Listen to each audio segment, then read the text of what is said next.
LR, the liberal redneck here, coming to you from a country working to reestablish a legitimate middle class after 50 years of decline. From the end of World War II until 1970, unions were the driving force that created the middle class and allowed a working man to buy a house, a car, enable his wife to take care of the kids without having to work outside the home, and take family vacations. When the Industrial Revolution swept the United States up in a flurry of new innovations and employment opportunities, no regulations existed yet to govern how employees were treated in the factories or mines. But organized labor unions began popping up across the country in order to protect these unrepresented working-class citizens. However, according to the U.S. Department of State, the changing conditions of the 1980s and 1990s undermined the position of organized labor, which now represented a shrinking share of the workforce. Between 1945 and 1998, union membership fell from just over one-third of the workforce to 13.9%. Corporations began shutting down work unions' resistance movements around the late 1970s, when international and domestic competition drove the need to continue operations in order to survive in the cutthroat marketplace that was developing in the 1980s.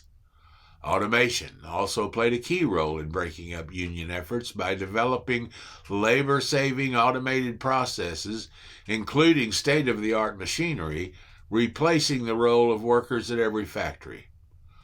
With the rise of automation and the decline of strike success and means for employees to express their demands effectively, the workforce of the United States shifted to a service industry focus, which has traditionally been a sector unions have been weaker in recruiting and retaining members from. According to the U.S. Department of State, women, young people, temporary and part-time workers, all less receptive to union membership, hold a large portion of the new jobs created in recent years, and much American industry has migrated to the southern and western parts of the United States, regions that have a weaker union tradition than do the northern or eastern regions. The biggest reason these unions have been in have seen a decline in membership, though, may be due to the strength of the economy in the late 1990s and again from 2011 through 2017. Just between October and November 1999 alone, the employment rate fell 4.1%, meaning an abundance of jobs made people feel like workers no longer needed unions to maintain their jobs. However, as wealth inequality accelerates, essential workers organize for pandemic restrictions, and President-elect Biden makes promises to be the most pro-union president you've ever seen. Public support for unions is rising. In 2018, researchers at MIT found that approximately 48% of non-union workers would join a union if they could, representing some 58 million workers and nearly half the non-union workforce. Gallup estimates that of 2020, 65% of all Americans approve of labor unions, including 83% of Democrats, 64% of independents, and 45% of Republicans.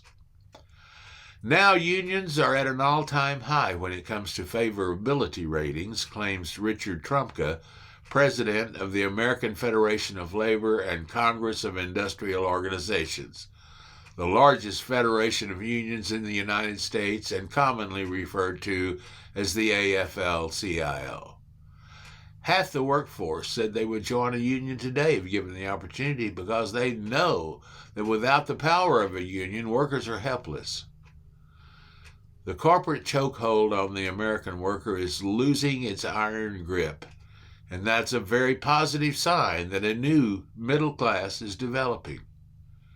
do your part, and always look for the union label when making a purchase. After all, we are in this together. You can reach me with comments, questions, or suggestions at theliberalredneck@gmail.com. And you can listen to all 9 years of our podcast at blogtalkradio.com/theliberalredneck. Thanks for watching.